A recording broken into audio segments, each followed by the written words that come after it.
Hi friends, welcome back to my channel. ഇന്ന് ഞാൻ ഉണ്ടാക്കാൻ പോകുന്നത് സോയ ചില്ലി ആണ്. അപ്പോൾ എങ്ങനെയാണ് ഉണ്ടാക്കുന്നതെന്ന് നോക്കാം. അതിനു മുന്നേ എൻ്റെ വീഡിയോ പുതിയതായിട്ട് ആരെങ്കിലും കാണുന്നുണ്ടെങ്കിൽ ഒന്ന് സബ്സ്ക്രൈബ് ചെയ്യണേ. കൂടാതെ തൊട്ടടുത്തുള്ള ബെൽ ഐക്കൺ ക്ലിക്ക് ചെയ്യുക. എങ്കിൽ മാത്രമേ ഞാനിടുന്ന വീഡിയോയുടെ നോട്ടിഫിക്കേഷൻ നിങ്ങൾക്ക് കിട്ടുകയുള്ളൂ. അപ്പോൾ നമുക്ക് വീഡിയോയിലേക്ക് പോകാം. ഞാനിവിടെ 2 കപ്പ് സോയാബീനാണ് എടുത്തിരിക്കുന്നത്. 2 സവാള ചതുരത്തിലരിഞ്ഞത്, ഒരു ക്യാപ്സിക്കം, ഒരു തക്കാളി, 6-7 പച്ചമുളക്, ഇഞ്ചി വെളുത്തുള്ളി പേസ്റ്റ്. സോയാബീൻ വേവിക്കുന്നതിനായി ഒരു പാത്രത്തിൽ വെള്ളം വെച്ച് തിളപ്പിച്ചിട്ടുണ്ട്. അതിലേക്ക് സോയാബീൻ ഇട്ട് കൊടുക്കാം.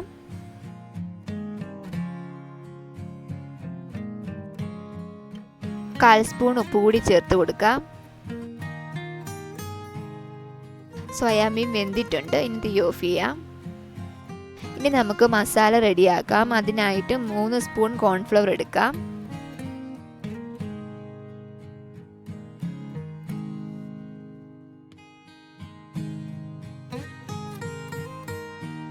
മൂന്ന് സ്പൂൺ മൈദ കൂടി ഇട്ട് കൊടുക്കാം.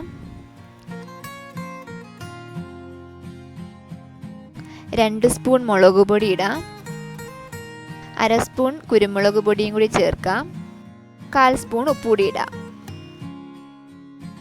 ഇവയെല്ലാം കൂടി ഒന്ന് മിക്സ് ചെയ്ത് കൊടുക്കാം.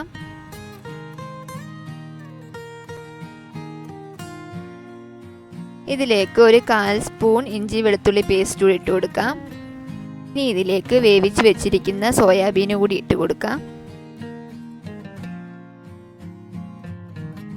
നല്ലതുപോലെ മിക്സ് ചെയ്ത് കൊടുക്കണം.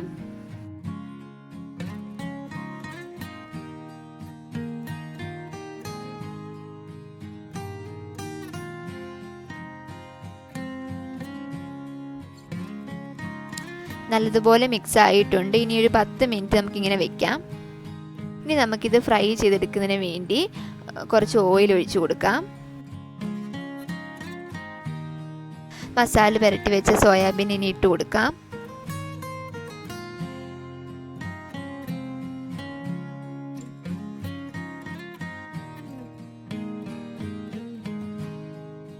ഒരു ഭാഗം നല്ലതുപോലെ ഫ്രൈ ആയിട്ടുണ്ട്.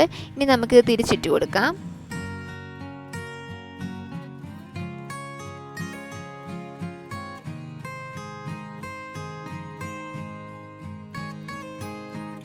നല്ലതുപോലെ ഫ്രൈ ആയിട്ടുണ്ട്. ഇനി നമുക്ക് കോരിയെടുക്കാം. ഇനി ചൂടായ പാനിലേക്ക് 3 സ്പൂൺ ഓയിൽ ഒഴിച്ചു കൊടുക്കാം.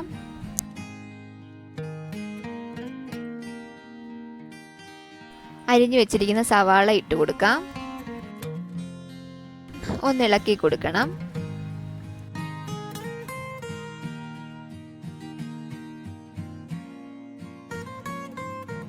അരിഞ്ഞു വെച്ചിരിക്കുന്ന തക്കാളി കൂടി ചേർക്കാം.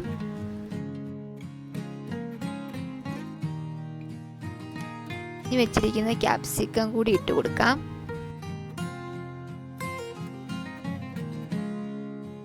പച്ചമുളക് കൂടി ഇടാം. എല്ലാം കൂടി നല്ലതുപോലെ ഒന്ന് മിക്സ് ചെയ്ത് കൊടുക്കാം. ഒരുപാടിട്ട് വഴറ്റിയെടുക്കേണ്ട ആവശ്യമില്ല. അതിൻ്റെ പച്ചപ്പൊക്കെ ഒന്ന് മാറിയാൽ മതി. 4 സ്പൂൺ ടൊമാറ്റോ സോസ് ഒഴിച്ചു കൊടുക്കാം.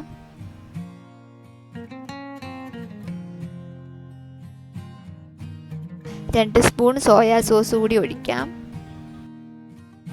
നല്ലതുപോലെ ഒന്ന് മിക്സ് ചെയ്യണം.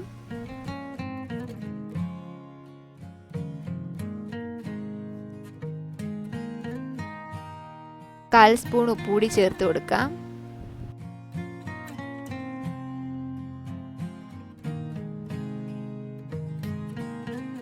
ഇനി ഇതിലേക്ക് ഫ്രൈ ചെയ്ത് വെച്ചിരിക്കുന്ന സോയാബീൻ കൂടി ഇട്ട് കൊടുക്കാം. എല്ലാം കൂടി നല്ലതുപോലെ ഒന്ന് ഇളക്കി യോജിപ്പിക്കണം.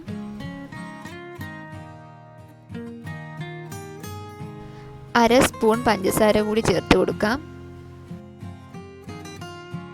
അങ്ങനെ നമ്മുടെ സോയ ചില്ലി റെഡി ആയിട്ടുണ്ട്. ചോറിൻ്റെ കൂടെയും ചപ്പാത്തിയുടെ കൂടെയൊക്കെ കഴിക്കാൻ പറ്റിയ നല്ലൊരു റെസിപ്പിയാണ്.